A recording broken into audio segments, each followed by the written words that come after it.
Break के बाद एक बार फिर आप सभी का स्वागत है। और इस बीच आ रही बड़ी खबर देवभूमि उत्तराखंड से। 179 दिन बाद खुले बद्री धाम के कपाट। ब्रह्म मुहूर्त में गणेश और द्वार की पूजा की गई और कपाट खोले गए, यानी कि पूरे विधि विधान के साथ 179 दिन बाद कपाट खोले गए हैं। श्रद्धालुओं का इंतजार खत्म हो गया। 20,000 से ज्यादा श्रद्धालु दर्शन करने पहुंचे। 6 महीने से जल रही थी अखंड ज्योति के भी दर्शन हुए हैं। 15 क्विंटल फूल से बद्रीनाथ मंदिर की सजावट हुई है। श्रद्धालुओं का जमावड़ा उमड़ा हुआ है और बड़े उत्साह के साथ में श्रद्धापूर्वक श्रद्धालु यहाँ पहुँचे हैं। कपाट खुलने के समय में कुछ समय के लिए मौसम प्रतिकूल भी रहा, हल्की वर्षा भी हुई, लेकिन उसके बावजूद श्रद्धालुओं के उत्साह में किसी प्रकार की कोई कमी नहीं दिखाई पड़ी। और आज जो हमारी जो प्रथम अभिषेक पूजा है वो हमारे देश के यशस्वी प्रधानमंत्री आदरणीय नरेंद्र मोदी जी के नाम से संपादित की गई है। और बद्रीनाथ केदारनाथ मंदिर समिति, जो भी श्रद्धालु तीर्थयात्री हमारे धाम में पहुंचे हैं, सबके सुगम और सरल तरीके से दर्शन हो सके, इसके लिए हम निरंतर प्रयास कर रहे हैं। हमारे प्रदेश के यशस्वी मुख्यमंत्री जी निरंतर चार धाम यात्रा की व्यवस्थाओं की मॉनिटरिंग कर रहे हैं। हमारा प्रयास है कि जो भी श्रद्धालु तीर्थयात्री हमारे धामों में पहुंच रहे हैं उनकी यात्रा मंगलमयी हो, इसके लिए हम तो उधर चार धाम यात्रा की शुरुआत हुई है। केदारनाथ बद्रीनाथ पहुंचे राज्यपाल गुरमीत सिंह विशेष पूजा अर्चना कर जयकारे लगाए हैं। विकास के लिए बाबा केदार से आशीर्वाद मांगा है। पुनर्निर्माण और विकास कार्यों की समीक्षा की है। उत्तराखंड के राज्यपाल लेफ्टिनेंट जनरल गुरमीत सिंह केदारनाथ और बद्रीनाथ धाम पहुंचे हैं। बाबा का आशीर्वाद लिया, विशेष पूजा अर्चना कर जयकारे लगाए हैं। धाम पहुंचने पर जिलाधिकारी डॉक्टर सौरभ गहरवार और पुलिस अधीक्षक डॉक्टर विशाखा ने उनका भव्य स्वागत भी किया। पहले उन्होंने बाबा केदार के दर्शन कर पूजा अर्चना की और रुद्राभिषेक कर विशेष एवं जन कल्याण की कामना की है। इतना ही नहीं, इस दौरान उन्होंने केदारनाथ में चल रहे पुनर्निर्माण एवं विकास कार्यों की समीक्षा भी की। राज्यपाल ने धाम को प्लास्टिक मुक्त करने के लिए सभी से सामूहिक प्रयास करने की अपील भी की है। इसके बाद वो बद्रीनाथ धाम पहुंचे। यहाँ भी उन्होंने पूजा अर्चना की और कार्यरत अधिकारी कर्मचारियों का मनोबल भी बढ़ाया है। इसके बाद राज्यपाल तीर्थ पुरोहित समाज एवं मुख्य पुजारी से मुलाकात करने के लिए पहुंचे। उन्होंने पूजा के बाद मंदिर प्रांगण में खड़े श्रद्धालुओं का अभिवादन कर बाबा केदार के जयकारे भी लगवाए। उन्होंने श्रद्धालुओं से रूबरू होते हुए उनकी यात्रा और व्यवस्थाओं के बारे में जानकारी हासिल की।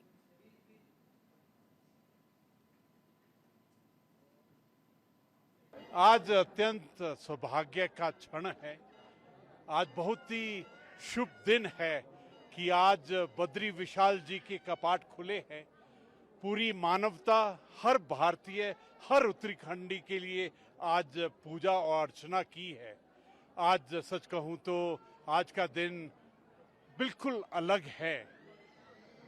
जितने भी यहाँ श्रद्धालु यात्री जो आए हैं, जो भक्तगण आए हैं, हम उनका तहे दिल से, आत्मा से उनका सत्कार और नमन करते हैं। सच कहूं तो पूरे उत्तराखंड के लिए ये ऐसा पर्व है, ऐसा त्योहार है कि आप उत्तराखंड आए हैं और हमको आपको देवता के स्वरूप में, अतिथि के रूप में, अतिथि देवो भव के रूप में सेवा करने का मौका मिला है। चारधाम यात्रा रजिस्ट्रेशन के लिए हरिद्वार के ऋषिकुल मैदान में व्यवस्थाएं की गई है।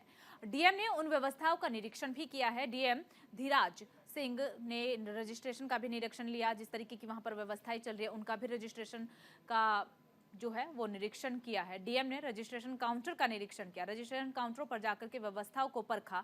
साथ ही रजिस्ट्रेशन करा रहे यात्रियों से बातचीत भी की है ताकि उन्हें जो समस्या है उनके बारे में जानकारी हासिल कर सके और पूछा कि आप लोगों को कोई समस्या तो नहीं है। ऋषिकुल मैदान में चारधाम यात्रियों के रजिस्ट्रेशन के लिए 20 काउंटर लगाए गए हैं। डीएम ने जानकारी दी है कि इंटरनेट की समस्या के कारण रजिस्ट्रेशन में दिक्कत आ रही है, हालांकि उसको सही करा लिया गया है। यात्रियों के लिए सभी जरूरी सुविधाएं जो है वो उपलब्ध करवाई गई है ताकि कोई भी परेशानी ना हो। मौके पर शांति व्यवस्था बनी रहे, इसके लिए भी पुलिस को तैनात करने के साफ निर्देश दिए गए हैं।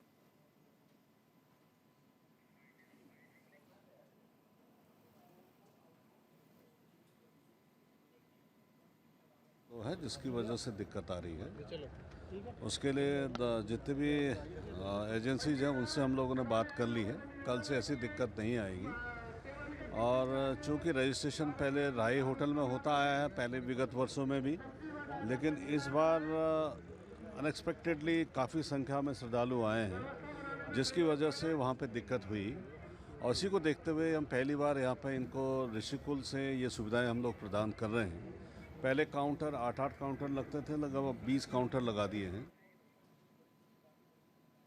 देवभूमि में चारधाम यात्रा की शुरुआत हो चुकी है और चारों तरफ यात्रा की धूम देखने को मिल रही है। इस बीच चारधाम यात्रियों से अवैध वसूली का मामला भी तूल पकड़ता हुआ नजर आ रहा है। दरअसल कांग्रेस ने इस पूरे मसले पर रुड़की के ज्वाइंट मजिस्ट्रेट को एक मेमोरेंडम दिया है, जिसमें कि अवैध वसूली के खिलाफ कार्रवाई की मांग की गई है। दरअसल रुड़की महानगर कांग्रेस के अध्यक्ष राजेंद्र चौधरी, प्रदेश महामंत्री सचिन गुप्ता पर आरोप लगाए गए हैं और गंभीर आरोप लगाए गए हैं। चारधाम यात्रा के दौरान वाहनों पर फिटनेस का दबाव में बन करके अवैध वसूली की जा रही है। इस मामले से जुड़ा हुआ वीडियो भी सोशल मीडिया पर तेजी से वायरल हो रहा है, जिसमें कि श्रद्धालुओं का बिना वजह परेशान किया जा रहा है। कांग्रेस का आरोप ये भी है कि राज्य सरकार ने ऑनलाइन रजिस्ट्रेशन के आदेश दिए, इसकी अनदेखी खुले तौर पर जारी है और ऑफलाइन वाहनों की फिटनेस के नाम पर अवैध वसूली का खेल जो है वो खुलेआम चल रहा है। कांग्रेस का कहना इतना भी है कि अगर रुड़की प्रशासन अवैध वसूली को नहीं रोका तो कांग्रेस धरना प्रदर्शन करेगी।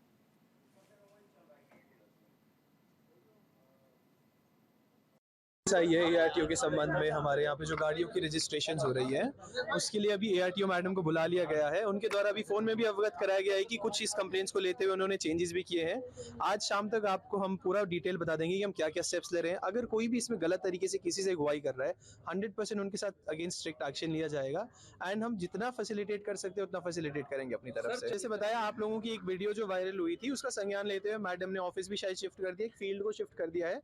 उसी संबंध में मैंने मैडम को बुलाया यहाँ पे। अगर कोई भी ऐसी कंप्लेंट और जो वीडियो से प्रूफ पता चलता है कि किसी ने गलत तरीके से अगुवाई की है 100% उनके अगेंस्ट डिसिप्लिनरी। उत्तराखंड के मुख्यमंत्री पुष्कर सिंह धामी से न्यूज इंडिया संवाददाता नीरज मिश्रा ने खास बातचीत की है। न्यूज इंडिया से बातचीत करते हुए उत्तराखंड के मुख्यमंत्री पुष्कर सिंह धामी ने कहा कि बीजेपी यूपी में 80 सीटें जीतेगी। इसके साथ ही उन्होंने इस बात का भी जिक्र किया कि सम्मान नागरिक संहिता यानी कि यूसीसी पूरे देश में अच्छा रिस्पॉन्स आ रहा है। हमारे साथ हैं उत्तराखंड के मुख्यमंत्री पुष्कर सिंह धामी जी। सर, कल चौथे चरण का चुनाव है, अखिलेश यादव का कल चुनाव है, किस तरह से इस समय देख रहे हैं उत्तर प्रदेश में, क्या कुछ? पूरी तरह से उत्तर प्रदेश और पूरे देश के अंदर इस समय मोदी जी की और भारतीय जनता पार्टी की वेट चल रही है और 3 चरणों में भारतीय जनता पार्टी और एनडीए 200 सीटों से ऊपर के आंकड़े को पार कर गया है। 4 चरणों में 200 से और ज़्यादा सीटें भाजपा को मिलने वाली हैं, एनडीए को मिलने वाली हैं और 400 पार इस बार होगा। सर, राहुल गांधी ने प्रधानमंत्री को डिबेट करने की चुनौती दे दी है लखनऊ में आके। देखिए, ये इस प्रकार की बातों का कोई अर्थ नहीं है। आज पूरा देश, दुनिया माननीय प्रधानमंत्री जी को देख रही है। उनके नेतृत्व में आज भारत तेजी से आगे बढ़ रहा है। देश की जनता के साथ उनका एक मजबूत गठबंधन है। देश की जनता उनको प्रधानमंत्री बनाना चाहती है और इस समय चुनाव जनता ने अपने हाथों में ले लिया है। इन परिवारवादी दलों को, इन भ्रष्टाचारियों को जनता इस बार सबक सिखाएगी। सर, समान नागरिक संहिता के बाद उत्तराखंड में क्या बदलाव हुए और पूरे देश में आपने घूमे हैं और बीजेपी के घोषणा पत्र में ये चीज़ है, तो क्या किस तरह की प्रतिक्रिया आ रही है? समान नागरिक संहिता का उत्तराखंड के अंदर विधेयक बन गया है और उत्तराखंड से निकली हुई ये गंगोत्री अब भारतीय जनता पार्टी इसको पूरे देश के अंदर ले जाएगी। इस बार संकल्प पत्र में इसका संकल्प ले लिया गया। सर, इस बार सवाल आबादी के असंतुलन पे भी है, इसको किस तरह से देखें? आबादी का असंतुलन ये कांग्रेस की नीतियों का परिणाम है कि बहुसंख्यक जनसंख्या का लगातार उसमें कमी हुई है और एक वर्ग विशेष का जिसको इन्होंने तुष्टीकरण के तहत सुविधाएं दी हैं, उनको जो है हमेशा वोट बैंक के कारण से अन्य लोगों को हमेशा तिरस्कृत करने का काम किया है। वो देश की जनता के सामने आ रहे हैं, आंकड़े आ रहे हैं, इसीलिए जो है वो एक कम हुआ है जनसंख्या में। कैमरामैन सुंदरम के साथ नीरज मिश्रा, न्यूज इंडिया, लखनऊ। तो उधर उत्तराखंड के पूर्व मुख्यमंत्री और कांग्रेस के सीनियर नेता हरीश रावत ने अरविंद केजरीवाल की अंतरिम जमानत को सत्य की विजय बताया है। उन्होंने केजरीवाल को जमानत मिलने के मसले पर न्यायालय का आभार व्यक्त किया है। हरीश रावत ने आरोप लगाया कि केंद्र सरकार सत्ता का दुरुपयोग करके किसी को भी जेल में डाल रही है, लेकिन सुप्रीम कोर्ट से केजरीवाल को जमानत मिलने से ये साबित हो गया कि देश की न्यायालय जो व्यवस्था है, न्याय व्यवस्था है, वो निष्पक्ष है, उन पर भरोसा किया जा सकता है। हरीश रावत ने आगे कहा कि केजरीवाल की जमानत से लोकसभा चुनाव पर गहरा असर पड़ेगा। उन्होंने इसी के साथ इस बात का भी जिक्र किया कि जैसे जैसे चुनाव आगे बढ़ रहा है, बीजेपी के पांव के तले की सत्ता की जो जमीन है वो खिसकती हुई नजर आ रही है और इंडी गठबंधन की जीत की ओर बढ़ रहा है, यानी कि बड़ा दावा जीत का करते हुए हरीश रावत नजर आए हैं। इसके साथ ही हरीश रावत ने प्रधानमंत्री की आर्थिक सलाहकार काउंसलिंग को फर्जी संगठन बताया है और कहा कि EAC ने हाल में जो जाति आधारित सर्वे का रिपोर्ट दिया है वो सच है, पर हरीश रावत ने 2021 में जनगणना की रिपोर्ट नहीं जारी करने पर सवाल खड़े किए हैं।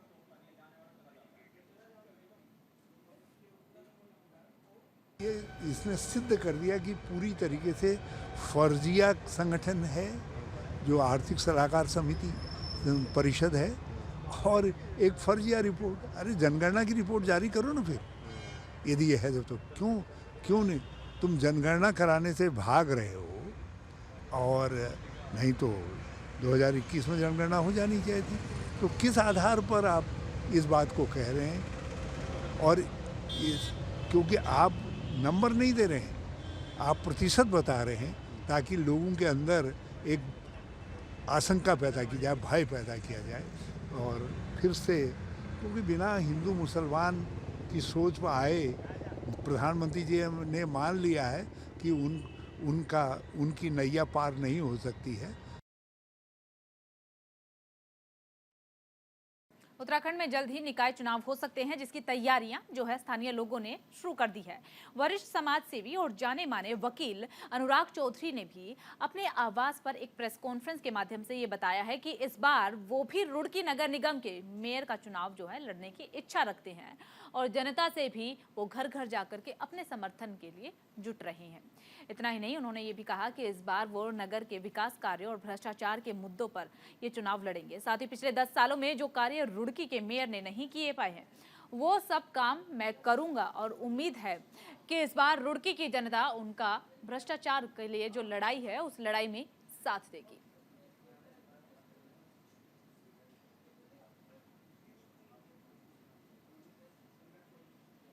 समाज सेवा तो हम पहले से ही समाज सेवी हूँ, मैं गौशालाओं में और उसमें फेसबुक के माध्यम से लोगों से जुड़ा हुआ हूँ। चुनाव लड़ने का 10 वर्षों की जो राजनीति मैंने देखी है यहाँ नगर निगम की, और जो और राजनीति है, राजनीतिक लोग हैं उनको लेके, और आम जनता का जो मैंने दर्द देखा है, उस दर्द को देखते हुए मुझे राजनीति में आने का मुझे संकल्प लेना पड़ा कि कोई ना कोई तो आम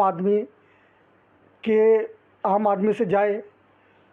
जो ये बड़े बड़े जो राजनीतिक लोग हैं, जो कुर्सी की लालसा में आम आदमी के दर्द को भूल जाते हैं, तो एक आम इंसान, एक आम आदमी का दर्द समझ सकता है। तो मैंने यही सब सोचते हुए राजनीति में आने का फैसला लिया है। फिलहाल देवभूमि उत्तराखंड की खबरों में सिर्फ इतना ही। बाकी तमाम बड़ी खबरों के लिए बने रहिए न्यूज़ इंडिया के साथ।